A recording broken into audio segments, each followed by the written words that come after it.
Audio Jungle।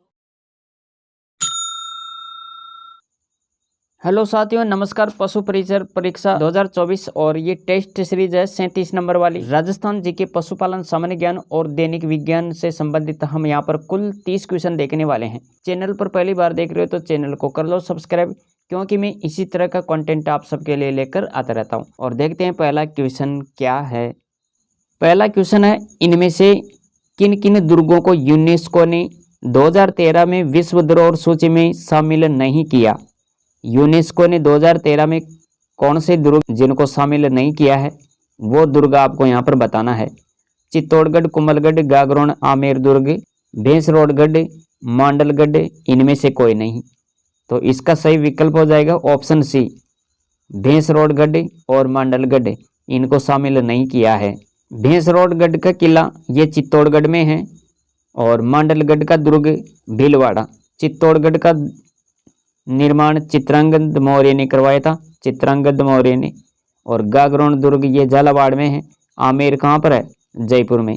और कुंभलगढ़ की बात करें तो साथियों याद रखें, कुंभलगढ़ दुर्ग है राजसमंद जिले में। मालवों की दिग्विजय का यूप अभिलेख कहाँ स्थित है? मालवों की दिग्विजय का यूप अभिलेख ये कहाँ पर है? जयपुर, नांदसा भीलवाड़ा, मेदपाट मेवाड़, मंडोर जोधपुर। यहाँ इसका सही विकल्प क्या हो जाएगा? अरे साथियों, इसका सही विकल्प होगा ऑप्शन बी, नांदसा भीलवाड़ा। मालवों की शक्ति का केंद्र, मालवों की शक्ति का केंद्र नगर टोंक, यह भी याद रखें। और टोंक प्रतापगढ़ झालावाड़ क्षेत्र मालवा देश के अंतर्गत आता था। मालवों की दिग्विजय का यूप अभिलेख नांदसा भीलवाड़ा में लगा हुआ है। तो ये आपको यहाँ पर देखना है। इसके बाद में अगला क्वेश्चन देखो, क्वेश्चन क्या है? किसने 1951-52 में कालीबंगा की पहचान की? कालीबंगा की खोज किसने की थी ये आपको यहाँ पर बताना है। मार्टिमर व्हीलर, ए घोष, जेपी जोशी, आर.डी. बनर्जी। साथियों यहाँ पर इसका सही विकल्प क्या होगा? अरे इसका सही विकल्प बी होगा, ए घोष। अमलानंद घोष ने कालीबंगा की खोज की थी। और इसके बारे में विस्तृत में यहाँ पर देखो, कालीबंगा स्थल की खोज 1951 में घग्गर नदी किनारे हनुमानगढ़। उत्खनन का कार्य ये किसने किया था?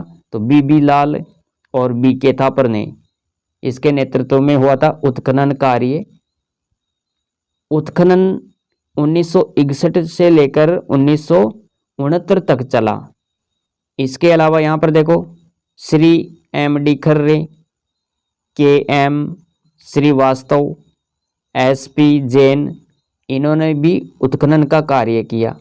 राजस्थान की प्रथम विधानसभा के लिए चुनाव कब हुए? राजस्थान की पहली विधानसभा के लिए चुनाव कब हुए थे?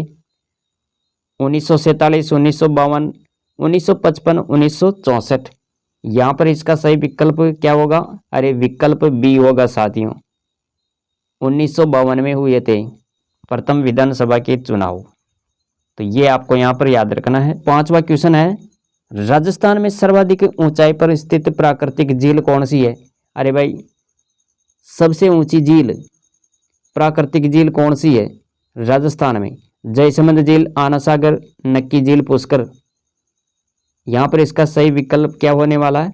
अरे विकल्प सी हो जाएगा यहाँ पर, नक्की झील, माउंट आबू सिरोही।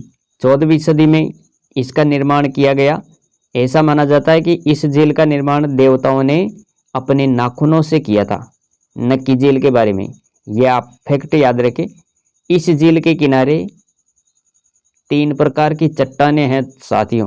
कौन कौन सी? एक तो है nun rock, toad rock, Nandi rock. ये चट्टानें हैं नन रॉक। अरे घूंघट निकाले हुए महिला जैसी एक चट्टान है जिसे कहते हैं नन रॉक। टोड रॉक मेंढक की आकृति की है ये। और नंदी रॉक ये शिव जी के नादिये जैसी है, तो इसे नंदी रॉक नाम दिया गया। इस झील किनारे हाथी गुफा, चंपा गुफा, रघुनाथ जी का मंदिर और पेरेट रॉक स्थित है। गरासिया जाति के लोग अपने पूर्वजों की अस्थियां विसर्जन करने कहाँ पर आते हैं?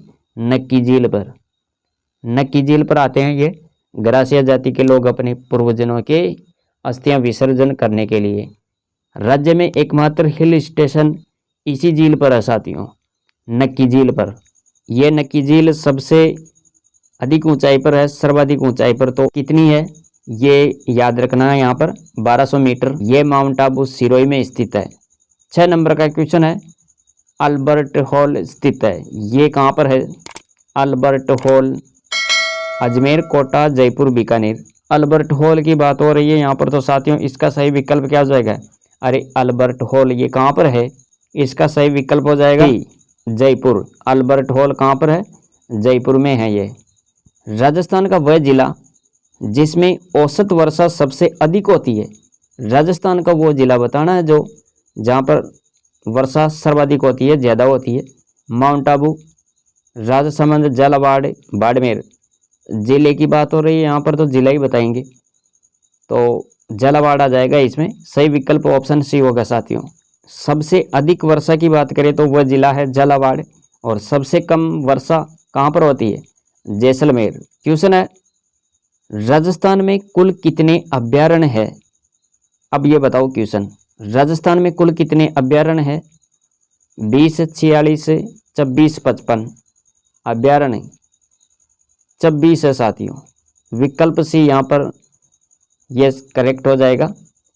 इसके बाद में यहाँ पर देखो 90 जो क्वेश्चन है, ये क्वेश्चन क्या है?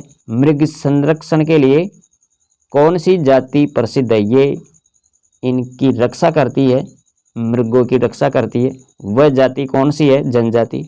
डामोर, सैरिया, विश्नोई, मीणा।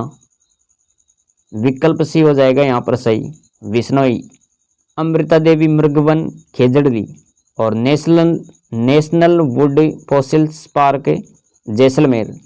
पीवड़ा सांप की प्रजाति, पीवड़ा ये क्या है? सांप की प्रजाति है साथियों। 10वां क्वेश्चन है, महाराणा सांगा का वास्तविक नाम क्या था? महाराणा सांगा का जो वास्तविक नाम था वो क्या था? राणा सांगा, सामंत सिंह, संग्राम सिंह, इनमें से कोई नहीं। साथियों यहाँ पर महाराणा सांगा को वास्तविक रूप से क्या कहते थे? अरे इसका जो वास्तविक नाम था वो था संग्राम सिंह। विकल्प सी यहाँ पर करेक्ट होगा साथियों। और 80 घाव थे इनके। कितने घाव थे? 80 घाव। इसे हिंदूपंत नाम से भी जाना जाता है, हिंदूपंत। और राणा सांगा राणा रायमल के पुत्र थे। इनके शरीर पर 80 घाव थे।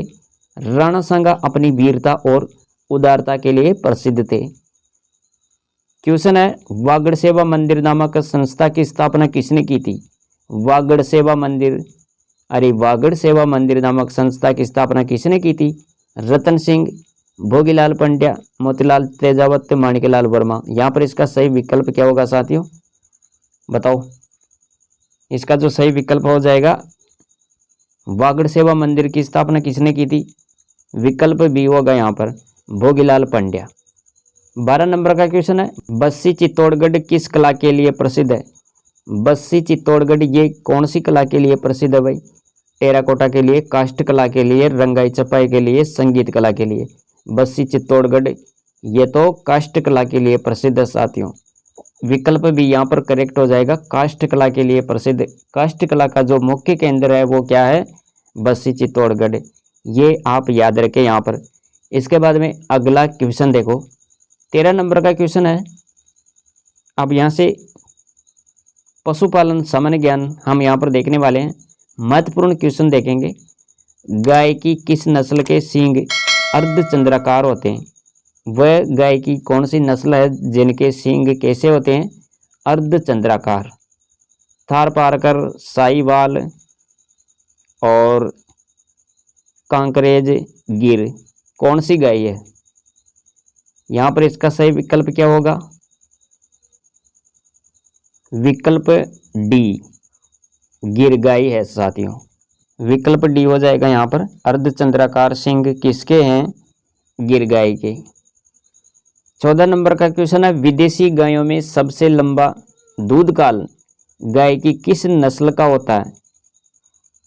विदेशी गायों में सबसे लंबा दूध काल किस नस्ल की गाय का होता है? Mewati, Jersey, Ayrshire, Red Dane. यहाँ पर इसका जो सही विकल्प हो जाएगा, इसका सही विकल्प होगा बी, जर्सी गाय। इसका विदेशी गायों में सबसे लंबा दूध काल होता है जर्सी गाय की नस्ल, ये याद रखें यहाँ पर। इसके बाद में देखो 15 नंबर का क्वेश्चन क्या कह रहा है। क्वेश्चन है गाय की किस नस्ल का उत्पत्ति स्थान मध्य प्रदेश है? जिनका उत्पत्ति स्थान मध्य प्रदेश है वह कौन सी गाय है? मेवाती, मालवी, राठी, गिर। यहाँ पर भी इसका सही विकल्प क्या होगा साथियों? अरे ऑप्शन बी सही हो जाएगा, मालवी। और मालवी ये गाय की नस्ल है और इसका उत्पत्ति स्थान की बात करें तो मध्य प्रदेश याद रखिए। क्या याद रखेंगे? मध्य प्रदेश। विकल्प बी, मालवी नस्ल की गाय। 16 नंबर का क्वेश्चन है और क्वेश्चन क्या है? खुला आवास क्षेत्र में गैबिन गाय को कितने वर्ग फीट आवास की आवश्यकता होती है?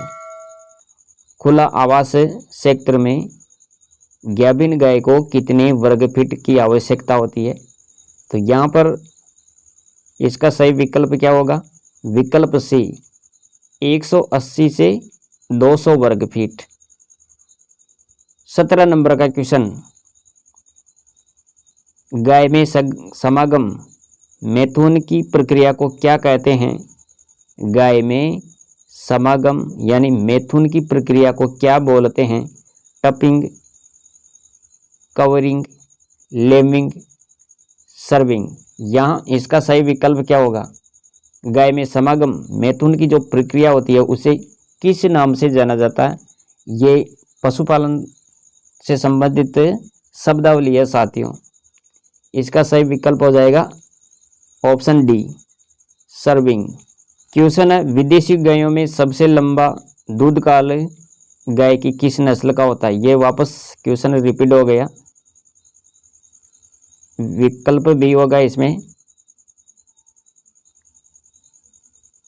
19 नंबर का क्वेश्चन देखो यहाँ पर, निम्नलिखित में से दिविकाजी नस्ल नहीं है। दिविकाजी नस्ल नहीं है। कांकरेज, रेड सिंधी, हरियाणवी, डांगी। यहाँ पर इसका सही विकल्प क्या होगा?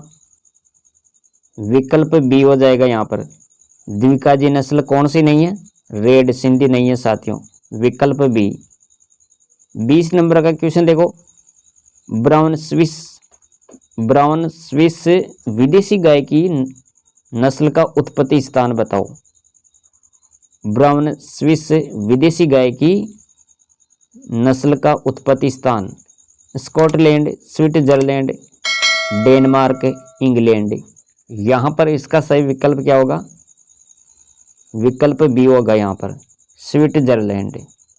अब हम यहाँ से दैनिक विज्ञान के क्वेश्चन देखेंगे और क्वेश्चन क्या है तो देखो, मानव शरीर में लाल रक्त कणिकाओं के निर्माण में सहायक है वह खनिज लवण कौन सा है जो मानव शरीर में लाल रक्त कणिकाओं के निर्माण में उपयोगी है, सहायक है? कैल्शियम, आयोडीन, पोटेशियम, लोहा। तो साथियों यहाँ पर इसका सही विकल्प क्या होगा? विकल्प डी सही हो जाएगा। यहाँ पर लोहा मानव शरीर में लाल रक्त कणिकाओं के लिए, इनके निर्माण के लिए कौन सा खनिज लवण उपयोगी है, सहायक है? तो विकल्प डी, लोहा। ये आपको यहाँ पर याद रखना है। थोड़ा सा इसके बारे में विस्तार से भी पढ़ते हैं। यहाँ पर कैल्शियम की बात करें तो साथियों देखो, कैल्शियम के बारे में क्या याद रखेंगे? हड्डियों और दांतों का निर्माण, इसमें सहायक है कैल्शियम। पोटेशियम की बात करें तो ये किसमें सहायक है? पोटेशियम की बात करें तो साथियों इसके बारे में याद रखें, कोशिकीय संवहन एवं जैविक क्रियाओं का नियंत्रण कौन करता है? पोटेशियम। आयोडीन थायराइड ग्रंथि का निर्माण। और सोडियम की बात करें तो यहाँ पर याद रखें इसके बारे में, ये पाचन, उत्सर्जन और तंत्रिका तंत्र के कार्यों में सहायता करता है। और मैग्नीशियम के बारे में याद रखें, ये मांसपेशियों के संचालन और तंत्रिका तंत्र की कार्यविधि में सहायता करता है। फास्फोरस की बात करें तो यहाँ पर फास्फोरस के बारे में भी देखो, जीव द्रव्य और हड्डियों का निर्माण। तो ये महत्वपूर्ण खनिज तत्व, खनिज लवण, ये मानव शरीर के लिए इस प्रकार उपयोगी है, सहायक है। 22 नंबर का क्वेश्चन है, और क्वेश्चन क्या है? क्वेश्चन देखो यहाँ पर, जंतु या जीव विज्ञान का जनक कौन है? जंतु या जीव विज्ञान का जनक बताना है। अरस्तु, Robert Hooke, R Mishra, von Baer. जंतु विज्ञान का जनक है साथियों अरस्तु। विकल्प ए यहाँ पर सही हो जाएगा। 23 नंबर का क्वेश्चन है, अरे आरबीसी का जीवन काल बताना है आपको। यहाँ पर 20 से लेकर 120 दिन, 150 से लेकर 250 दिन, 1 से 4 दिन या 3 से 5 दिन। आरबीसी का जीवन काल कितना होता है? तो यहाँ पर बताना है विकल्प ए 20 से लेकर 120 दिन। आरबीसी के बारे में ये याद रखें यहाँ पर। और इसके बारे में थोड़ा सा और विस्तार से देखते हैं। आरबीसी का जीवन काल होता है 20 से लेकर 120 दिन, और निर्माण किस में होता है? अस्थि मज्जा में। इन लाल रक्त कणिकाओं का निर्माण किस में होता है? अस्थि मज्जा में होता है साथियों। आरबीसी की फुल फॉर्म आपको याद ही है ना। आरबीसी की फुल फॉर्म क्या होती है? रेड ब्लड सेल्स, यानी लाल रक्त कोशिकाएं या फिर लाल रक्त कणिकाएं भी बोल सकते हैं। और इसका निर्माण होता है अस्थि मज्जा में, और इनका जीवन काल कितना होता है? 20 से लेकर 120 दिन। WBC ये सफ़ेद रक्त कणिकाएं होती हैं, तो इसे बोलते हैं वाइट ब्लड सेल्स। और इनका जीवन काल कितना होता है? 1 से लगाकर 4 दिन, 1 से 4 दिन होता है इनका तो। और ये कार्य क्या करती है? शरीर को रोगों के संक्रमण से बचाना इनका मुख्य कार्य है। रक्त बीमाणु की बात करें तो इनका जीवन काल होता है 3 से लेकर 5 दिन। रक्त बीमाणु। यहाँ पर देखो आगे 24 नंबर का क्वेश्चन है साथियों, विश्व वन्य जीव कोष का प्रतीक है। विश्व वन्य जीव कोष का प्रतीक ध्रुवीय भालू, सफेद भालू, लाल पांडा, चीता। विश्व वन्य जीव कोष का प्रतीक यहाँ पर विकल्प सी सही हो जाएगा, लाल पांडा। 25 नंबर का क्वेश्चन देखो, क्वेश्चन है इंद्रधनुष में रंगों का सही क्रम बताओ। इंद्रधनुष में रंगों का सही क्रम बताना है। नीला हरा बैंगनी, बैंगनी हरा नीला, नीला पीला हरा, नीला हरा पीला। विकल्प डी हो जाएगा इसमें, नीला हरा पीला। इंद्रधनुष में रंगों का ये सही क्रम है, नीला हरा पीला। इसके बाद में साथियों याद रखिए यहाँ पर 26 नंबर का क्वेश्चन देखो, आयोडीन युक्त हार्मोन थायरोक्सिन है। आयोडीन युक्त हार्मोन थायरोक्सिन एक शर्करा, एक एमिनो अम्ल, एक एस्टर, एक पेप्टाइड। तो आयोडीन युक्त हार्मोन एक थायरोक्सिन है, तो क्या है ये? एक एमिनो अम्ल है दोस्तों, एमिनो अम्ल। विकल्प बी सही होगा यहाँ पर। आयोडीन युक्त हार्मोन थायरोक्सिन है, एक एमिनो अम्ल। इसके बाद में देखो यहाँ पर 27 नंबर का क्वेश्चन, लौंग प्राप्त होता है। लौंग किससे प्राप्त होता है? जड़ से, फल से, तना से, पुष्पकली से। लौंग प्राप्त होता है। यहाँ पर इसका सही विकल्प है डी। अरे विकल्प डी होगा, लौंग किससे प्राप्त होता है? पुष्पकली से। यहाँ पर देखो 28 नंबर का क्वेश्चन, भोजन के वर्ग में प्रति यूनिट कैलोरी की मात्रा सर्वाधिक होती है। भोजन के वर्ग में प्रति यूनिट कैलोरी की मात्रा सर्वाधिक होती है। किसमें होती है?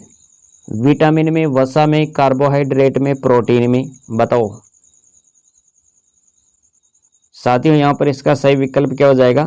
अरे भोजन के वर्ग में प्रति यूनिट कैलोरी की मात्रा सर्वाधिक किसमें होती है? विकल्प बी होगा साथियों, वसा में। 29 नंबर का क्वेश्चन देखो, अंगों में से पित्त संचय किसमें होता है? अंगों में से पित्त का संचय किसमें होता है? पलिया, अग्नाशय, अपेंडिक्स, पित्ताशय। पित्त से क्या हो जाएगा यहाँ पर? अरे विकल्प डी होगा यहाँ पर, विकल्प डी, पित्त का संचय, पित्ताशय। आज की इस टेस्ट सीरीज का हम ये लास्ट क्वेश्चन देख रहे हैं और क्वेश्चन क्या है? ओजोन परत की सांद्रता को नापने वाली इकाई, ओजोन परत की सांद्रता को नापने वाली इकाई कौन सी है? Davison, calorie, hertz, joule. तो ओजोन परत की सांद्रता को नापने वाली इकाई कौन सी होगी यहाँ पर? विकल्प ए हो जाएगा यहाँ पर, डेविसन। तो साथियों ये थी आज की टेस्ट सीरीज जिसमें हमने कुल 30 क्वेश्चन कवर किए हैं राजस्थान जीके के, पशुपालन सामान्य ज्ञान और दैनिक विज्ञान के। और ये पशु परिचर भर्ती परीक्षा के लिए महत्वपूर्ण है। अगर आपने पिछली टेस्ट सीरीजें नहीं देखी है तो प्लेलिस्ट में जाकर प्रत्येक टेस्ट सीरीज को शुरू से लेकर अंत तक देखें, क्योंकि ये 37 नंबर वाली है तो आपने पहली देखी या नहीं देखी, दूसरी देखे फिर तीसरी, इस प्रकार आप अगर ये देख लेते हैं तो आप पशु परिचर भर्ती परीक्षा में अपना चयन कर पाएंगे। क्योंकि हमने प्रत्येक टेस्ट सीरीज में विस्तृत रूप में और महत्वपूर्ण क्वेश्चन बताने की कोशिश की है। एक ही टेस्ट सीरीज से आप राजस्थान जीके, पशुपालन सामान्य ज्ञान और दैनिक विज्ञान 3 सब्जेक्ट पढ़ते हैं। और साथियों इस क्लास को अपने मित्रों तक भी शेयर करें ताकि उन्हें भी इस क्लास का पूरा फायदा मिल सके। और आज के लिए इतना ही, मिलेंगे अगले सेशन में, अगली टेस्ट सीरीज में। तब तक जय हिंद, वंदे मातरम। Thanks for watching.